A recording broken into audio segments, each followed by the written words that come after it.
நேர்த்திக்கு பனையூர்ல தளபதி விஜய் அவர்கள் வந்து அவரோட கட்சி கொடியை வந்து அறிமுகப்படுத்திருக்காரு. ரெண்டாவதா வந்து ஒரு கட்சி கொடியோட பாடல் இருக்கு பாத்தீங்களா, அதையும் வெளியிட்டு இருந்தாங்க. இதை வந்து ஒரு சின்ன நிகழ்ச்சியா வந்து நடத்திருக்காங்க. ஏன்னா வந்து ஆல்ரெடி வெளியில நடத்துறதுக்கு பர்மிஷன் கேட்டு அரசால இந்த நிகழ்ச்சிக்கு வந்து தடை விதிக்கப்பட்டிருந்ததுனால வந்து அவங்க கட்சி ஆபீஸ்லயே இது வந்து ஒரு நிகழ்ச்சியா நடத்திருந்தாங்க.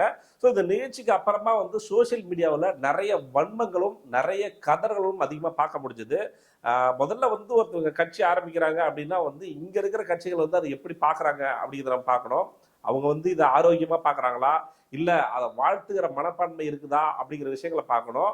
ஸோ அதனோட வெளிப்பாடு தான் லாஸ்ட் 2 டேஸாக நேர்த்தியில இருந்து கதறங்கள் மற்றும் வன்மங்கள் மற்றும் புகார்கள் அப்படின்னு சொல்லிட்டு நிறைய விஷயங்கள் வந்து அண்ணன் விஜய் அவர்கள் மேல வந்து திணிக்கப்படுது.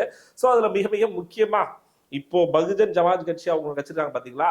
ஸோ அவங்க கட்சியில இருக்கிற அந்த யானை சின்னத்தை நீங்க எப்படி கட்சி கொடியில வந்து வைக்கலாம், அது தேர்தல் விதிப்படி இது வந்து தவறான ஒரு விஷயமாகும். ஒருவேளை வந்து அந்த யானையை வந்து நீங்க நீக்கலைன்னா நாங்க வந்து தேர்தல் ஆணையத்துல இதை பத்தி ஒரு புகார் அளிப்போம் அப்படிங்கிற மாதிரி வந்து தேசிய கட்சியான பகுஜன் சமாஜ் கட்சியில இருந்து தமிழ்நாடு தலைவராக இருக்கக்கூடியவர் வந்து ஒரு எதிர்ப்பு வந்து தெரிவிச்சிருக்காங்க. ஸோ அதுக்கு அடுத்ததான் வந்து இப்போ ரீசெண்டாக இப்போ 1 ஹவருக்கு முன்னாடி ஒருத்தர் வந்து ஒரு புகார் அளிச்சிருக்காங்க. என்னன்னா வந்து இந்த கொடியில வந்து விலங்குகள் வந்து பயன்படுத்தப்பட்டிருக்கு, தேர்தல் விதிப்படி விலங்குகளை வந்து பயன்படுத்தக்கூடாது அப்படிங்கிற மாதிரி வந்து ஒருத்தர் வந்து ஒரு புகார் மனு வந்து ஒன்று அனுப்பிச்சிருக்காரு. ஸோ இதுக்கு முன்னாடி வந்து கட்சி ஆரம்பிக்கும் பொழுதே நிறைய தடங்கல்கள் ஏற்பட்டது. இன்னும் சொல்ல போனா தமிழக வெற்றி கழகம் அப்படின்னு சொல்லிட்டு போடும்பொழுது இக்கு வரக்கூடாது அப்படிங்கிற மாதிரி வந்து ஒருத்தர் வந்து சொல்லியிருந்தாங்க.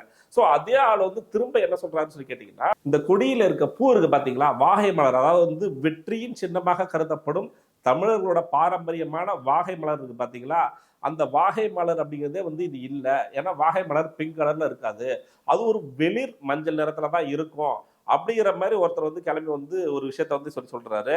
ரெண்டாவதா வந்து இந்த கட்சி கொடியே வந்து இவங்க கட்சி கொடி இல்லைங்க, ஸோ இது வந்து ஒரு ஸ்பெயின் நாட்டோட கட்சி கொடி அப்படிங்கிற மாதிரி ஒரு கூட்டம் ஒன்று கிளம்பிருக்கு. ரெண்டாவது இந்த கட்சி கொடிங்கிறது வந்து ஒரு ஜாதி கட்சி கொடி, அதாவது விஜய் அவர்கள் இருக்காரு பாத்தீங்களா, அவரோட சமூகத்தின் ஜாதி கொடி அதை தான் வச்சிருக்காரு அப்படிங்கிற மாதிரி ஒரு கூட்டம் சொல்றாங்க. இன்னொரு கூட்டம் என்ன சொல்றாங்கன்னா வந்து இந்த கட்சி கொடிக்கு பின்னாடி வந்து இந்த கிறிஸ்துவ மதம் இருக்கிறது, மதத்தை வைத்து சில பேர் வந்து அரசியல் பண்றாங்க. இன்னும் முக்கியமான விஷயமா இந்த நிகழ்ச்சியில வந்து அவங்க அம்மா வந்திருப்பாங்க. ஸோ அவங்க அம்மா வந்து கூப்பிடுற மாதிரியும் இவர் கண்டுக்காத போன மாதிரியும் ஒரு கிளிப்பிங்கை வந்து கிரியேட் பண்ணப்பட்டது இல்லைனாலும் அது ஒரிஜினல் ஃபுட்டேஜா இருந்தாலுமே ஸோ அதை வெட்டி ஒட்டி ரெடி பண்ணி இவர் வந்து தன் அம்மாவையே மதிக்கல, இவர் வந்து எப்படி நாட்டை காப்பாற்ற போறாரு, இங்க இருக்கிற மக்களை காப்பாற்ற போறாரு அப்படிங்கிற மாதிரி வந்து சில பேர் வந்து ஒரு விஷயத்த வந்து கிரியேட் பண்ணி பண்றாங்க. ஸோ இவங்க எல்லாமே எதற்கு எதிர்ப்பு தெரிவிக்கிறாங்க, ஸோ இந்த வன்மங்களை யார் முதல்ல திணிக்கிறாங்க அப்படிங்கிறத நம்ம பார்க்கணும். முதல்ல வந்து கட்சி கொடி அப்படிங்கிறது வந்து இந்த பிஎஸ்பியோட கொடி அப்படின்னு சொல்லிட்டு ஸ்ப்ரெட் பண்றாங்க பத்தியா சோசியல் மீடியாவில். இவங்க எல்லாருமே வந்து ஆளும் கட்சியாக இருக்கக்கூடியவர்களோட ஆட்கள். நம்ம வந்து எந்த ஒரு கட்சிக்கும் வந்து ஆதரவும் எதிர்ப்பும் எதுவுமே இல்லாம ஒரு நடுநிலையா அந்த விஷயத்த பார்க்கணும்.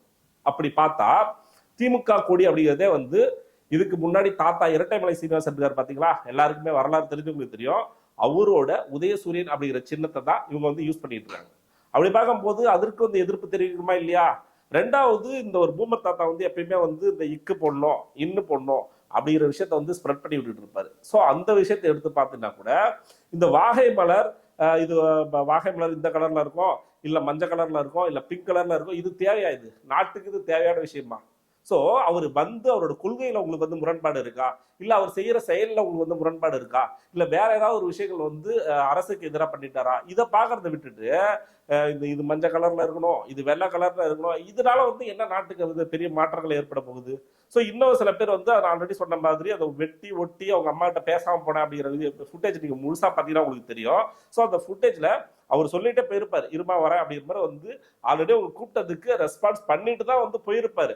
உடனே எடுத்து அதை வந்து அவருக்கு அம்மாவுக்கே வந்து உண்மையா இல்ல, இவர் வந்து நாட்டை எப்படி திருத்த போறாரு அப்படின்னு சொல்லி சொல்றது எல்லாமே வந்து முழுக்க முழுக்க வன்மமான ஒரு விஷயம். நான் வந்து உடனே வந்து இவ்வளவு பேசுறானே இவன் வந்து விஜய் கட்சி சார்ந்தோம் அப்படின்லாம் வந்து நினைப்பீங்க. நான் வந்து உண்மையாலுமே ஒரு அஜித் ஃபேன். அப்படி இருந்தாலுமே இந்த அரசியல் களத்துக்கு ஒருத்தவர் வந்து புதுசாக வராங்க அப்படின்னு சொல்லி சொன்னா அவங்க வந்து அதுவும் வந்து விஜய் அப்படிங்கிற ஒரு நடிகர் வந்து நீங்க உச்சத்துல இருக்காரு அப்படிங்கிறது வந்து மறுக்க முடியாத ஒரு உண்மை.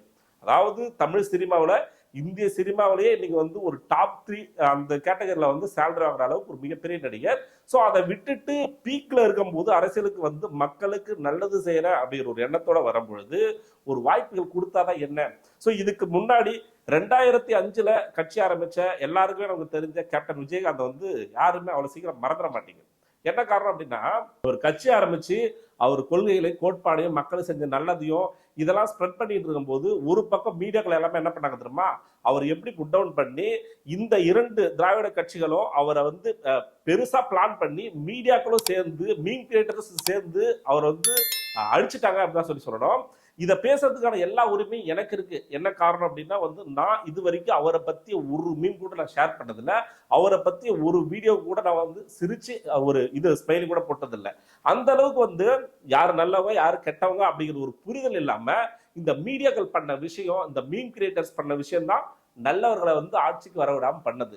அதே மாதிரிதான் இப்போ நடிகர் விஜய், நம்ம அண்ணன் விஜய் இருக்கார் பாத்தீங்களா, அவரு கட்சி ஆரம்பிச்சதுல இருந்தே ஒரு எதிர்ப்புகள், கதர்கள், வன்மங்கள் இருந்துச்சு. சேம் லைக் அதே மாதிரி இப்ப கட்சி கொடியோட அறிமுகம் அப்படின்னு சொல்லி சொன்ன உடனே அந்த கொடியோட அந்த ஸ்ப்ரெட் இருக்கு பாத்தீங்களா, மக்கள்கிட்ட எளிதாக சென்றடைச்சிச்சு பாத்தீங்களா. சோ இதனால எல்லாருக்குமே பயம் ஏற்பட்டிருக்கு. நான் வந்து குறிப்பிட்டு இந்த கட்சி தான் வந்து இப்படி பண்ணுது அப்படிலாம் சொல்லி சொல்ல, எல்லா கட்சியுமே ஒண்ணு சேர்ந்து தான் பண்றாங்க. ஏன்னா நீ வந்தா நான் ஒண்ணு நான் இருக்கணும், இல்லைன்னா நீ இருக்கணும், மூணாவதா ஒருத்தன் வந்துடக்கூடாது அப்படிங்கிறதுல வந்து இங்க வந்து தெளிவா இருக்காங்க. ஆனால் இந்த தடவை போன தடவை மிஸ் ஆன மாதிரி கேப்டன் விஜயகாந்துக்கு நடந்த ஒரு அநீதி மாதிரி இந்த தடவை நடக்கக்கூடாது. கண்டிப்பாக ஒருவருக்கு வாய்ப்பு கொடுக்கணும். வாய்ப்பு கொடுத்தால்தான் மக்களுக்கு ஆப்ஷனல் இருக்கும். அதாவதுங்க இப்போ ஒரு 2-3 கட்சி இருக்கு, ஓட்டு போட போறவங்க வந்து 2-3 கட்சி பிடிக்கல, இந்த கட்சி பிடிக்கல, அந்த கட்சி பிடிக்கல, இவங்க கொள்கை பிடிக்கல, அவங்க கொள்கை பிடிக்கல அப்படின்னு சொல்லிட்டு நோட்டாவில் போய் ஓட்டு போடுறாங்க.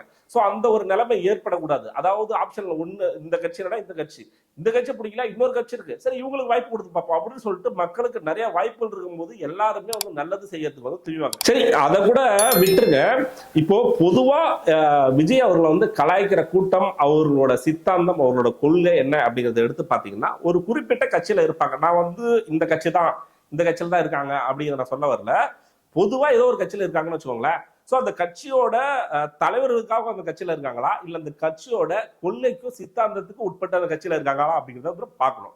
அப்படி பார்க்கும்பொழுது நீங்கள் இருக்கிற திமுகவா இருந்தாலும் சரி, நீங்க இருக்கிற அதிமுகவா இருந்தாலும் சரி, நீங்க இருக்கிற ஒரு பாமக, விசிகே, நாம் தமிழர் எதுவா இருந்தாலுமே உங்களோட கொள்கை என்னவா இருக்கும்? ஒரு திராவிட சித்தாந்தம் ஐடியாலஜி பேசுற ஒரு கட்சியோட கொள்கை வந்து பெரியாரிசத்தை ஆதரிக்கும், அண்ணா பேசுற கருத்துக்களை வந்து ஆதரிக்கும். அப்படி பார்க்கும்போது நடிகர் விஜய் அவர்கள் வந்து அரசியல் வர்றதுக்கு முன்னாடி பெரியாரையும் படிங்க, அண்ணாவையும் படிங்க அப்படி ஒரு வார்த்தை சொல்லியிருப்பாரு.